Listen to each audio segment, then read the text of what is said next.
Bismillahirrahmanirrahim. Assalamualaikum warahmatullahi wabarakatuh. Selamat pagi dan salam sejahtera untuk kita semua. Apa kabar semuanya? Semoga dalam keadaan sehat walafiat ya. Semoga masih semangat juga dalam melaksanakan PJJ pada hari ini. Ya, kembali lagi di pelajaran otomatisasi dan tata kelola keuangan. Bab 2 kita masuk ke pengelolaan anggaran. Minggu lalu kita sudah belajar mengenai kebijakan pengelolaan keuangan. Ya, di sini kita kemarin sudah membahas tentang tujuan, lalu implementasi, ciri pengelolaan keuangan yang baik. Nah, sekarang kita masuk ke submateri yang kedua, yaitu tentang anggaran, pendapatan, dan belanja. Kita masuk ke yang pertama. Di sini kita akan membahas tentang pengertian anggaran.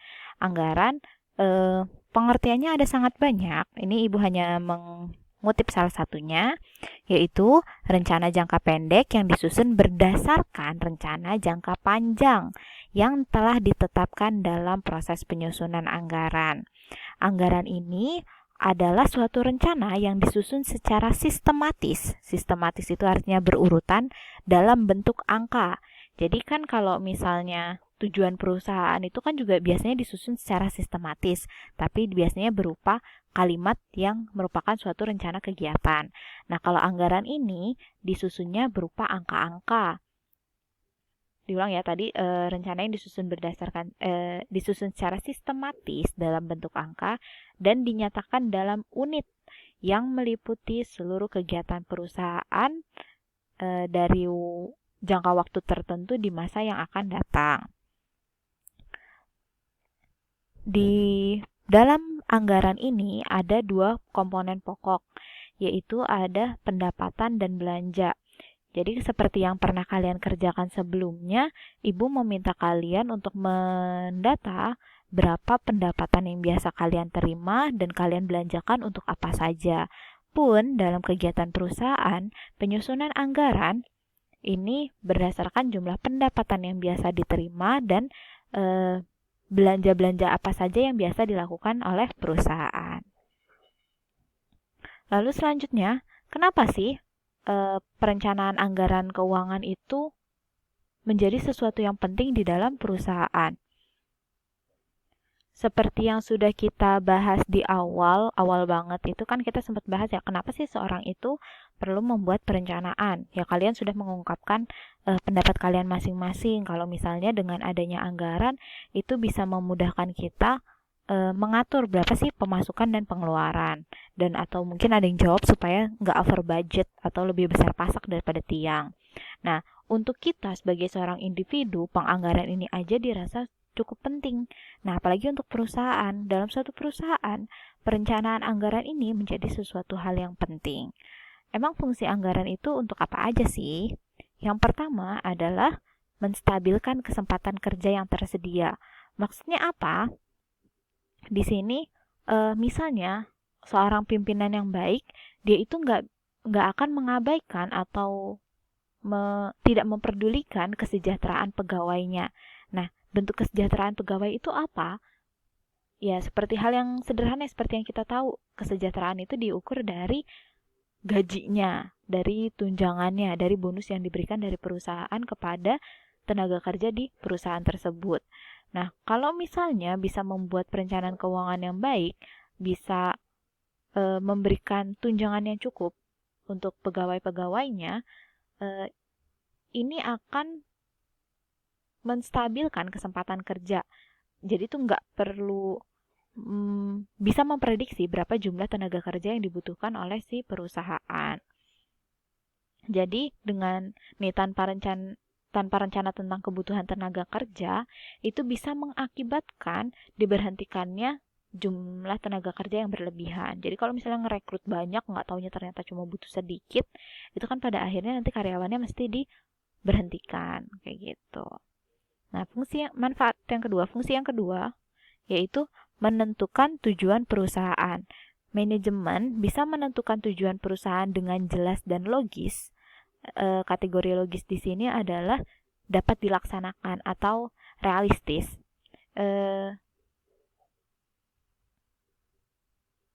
kalau misalnya dia bisa melaksanakan mencapai tujuannya tersebut, maka perusahaan itu bisa dikatakan berhasil.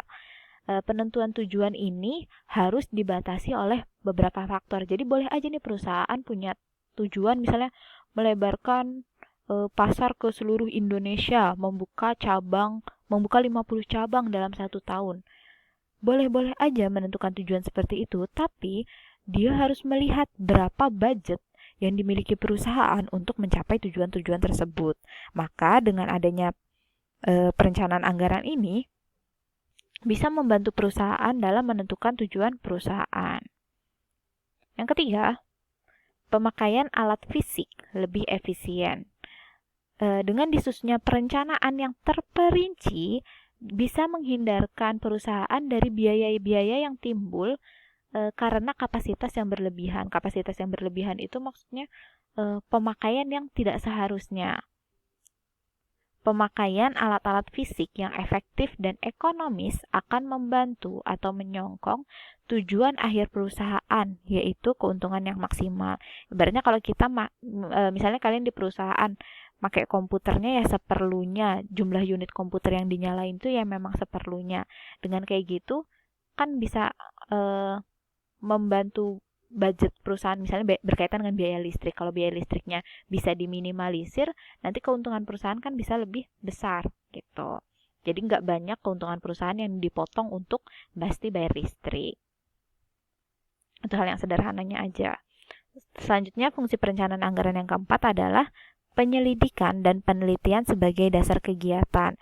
Jadi, sebelum melakukan kegiatan-kegiatan, sebelum membuat perencanaan-perencanaan, perusahaan itu harus membuat penyelidikan dan penelitian berdasarkan masalah-masalah yang biasa dihadapi oleh perusahaan.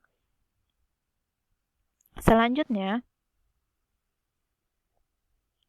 yang kelima, mengarahkan seluruh tenaga. Di sini maksudnya adalah dalam perencanaan itu harus mengerahkan seluruh tenaga dalam perusahaan dalam menentukan kegiatan yang paling menguntungkan. Seperti yang sudah diketahui tadi ya, kalau misalnya kegiatan perusahaan itu dibatasi oleh budget, harus disesuaikan dengan budget. Jadi, ibaratnya tuh minta tolong semua pihak yang ada di dalam perusahaan supaya membantu nyusun gimana caranya kita bisa menyusun kegiatan yang efisien. Gitu. Nah, yang terakhir adalah dengan adanya perencanaan anggaran bisa membantu menunjang kebijaksanaan perusahaan. Oke, itu tadi adalah keenam fungsi perencanaan anggaran. Next, kita lanjut ke penyusunan anggaran. Di dalam penyusunan anggaran ini ada 3 proses. Ini adalah ketiga proses dari penyusunan anggaran. Yang pertama adalah persiapan. Persiapan apa? Persiapan penyusunan usul anggaran. Jadi sebelum dilakukan penetapan anggaran, sebelum nentuin anggarannya berapa-berapa, itu mesti dibuat persiapan penyusunan usulan anggaran, supaya anggaran yang nantinya dihasilkan itu bisa memberikan dampak yang baik dan menyeluruh di setiap kegiatan perusahaan. Proses yang kedua adalah menetapkan. Kalau yang di awal tadi kan siap-siap nih, mau bikin anggaran untuk apaan aja ya, berapa-berapa aja ya. Nah, dalam kegiatan penetapan usulan anggaran dilakukan setelah tercapai kata sepakat pada proses persiapan. Jadi kalau di sini udah setuju nih, udah setuju pemasukannya sekian, pengeluarannya untuk ABCD sejumlah sekian. Lalu kalau udah setuju lalu ditetapkan. Setelah ditetapkan, anggaran ini baru bisa dilaksanakan. Dalam pelaksanaan anggaran diperlukan sikap tanggung jawab. Nah, di pelaksanaan anggaran ini kan melaksanakan apa yang tadi sudah direncanakan dari awal. Gitu. Nah, dalam pelaksanaannya ini harus diperlukan sikap tanggung jawab. Ini kurang tanggung jawab. Bertanggung jawab karena ini kan berkaitan dengan keuangan ya, keuangan. Jangankan hanya keuangan, semua itu harus butuh pertanggungjawabannya. Apalagi ini berkaitan dengan keuangan, tentu butuh tanggung jawab yang lebih ekstra lagi. Gitu. Itu tadi adalah ketiga proses penyusunan anggaran, mulai dari persiapan, penetapan, lalu pelaksanaan anggaran. Selanjutnya, kita akan membahas tipe-tipe anggaran. Di sini, tipe-tipe anggaran itu ada 3. Yang pertama adalah tipe eksekutif, yaitu mewakili semua badan eksekutif. Biasanya, suatu biro anggaran belanja atau departemen keuangan mengadakan pembicaraan mengenai permohonan anggaran belanja dari semua badan eksekutif. Nah, berdasarkan pembicaraan itu, lalu konsultasi nih ke kepala eksekutif. Dari konsultasi ke kepala eksekutif itu, lalu menyiapkan dokumen untuk diajukan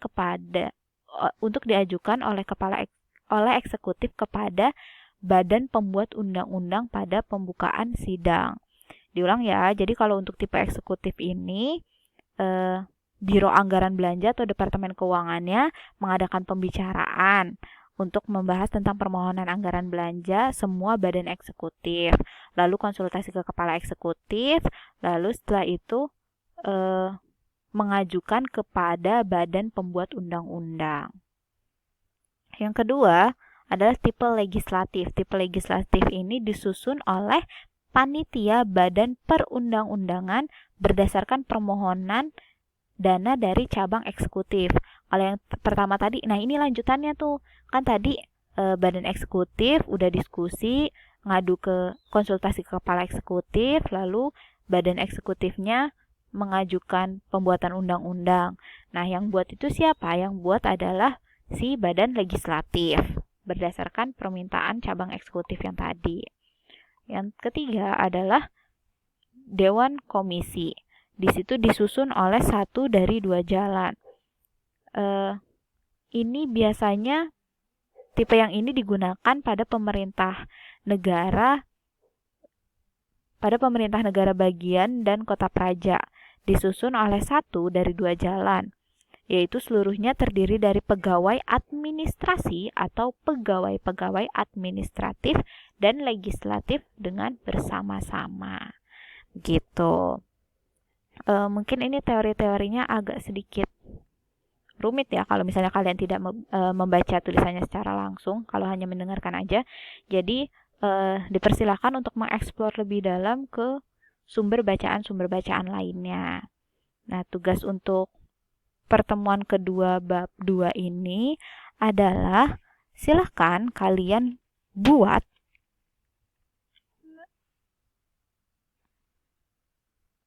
tugasnya adalah membuat peta konsep atau mind mapping dari penjelasan awal ya. Dari penjelasan yang minggu lalu itu ini mengenai kebijakan pengelolaan, ada 6 poin, lalu implementasi ya sekreatifnya kalian lah untuk membuat mind mappingnya atau peta konsepnya. Ada ciri pengelolaan keuangan yang baik, lalu bagian anggaran, pengertian anggarannya, fungsinya, lalu tadi penyusunan anggaran dan tipe anggarannya gitu. Dibuat mind mapping atau peta konsep. Bikinnya boleh menggunakan aplikasi dari komputer atau di handphone mungkin juga ada, atau boleh dibuat secara manual di buku atau di kertas HVS. Tapi dibuat semenarik mungkin gitu. Untuk contoh-contohnya nanti insya Allah akan Ibu share di grup Google Classroom. Demikian untuk pertemuan kali ini. Jika ada pertanyaan, silakan tulis di kolom komentar atau di WhatsApp grup kelas. Oke, kurang lebihnya dari Ibu mohon maaf. Terima kasih. Assalamualaikum warahmatullahi wabarakatuh.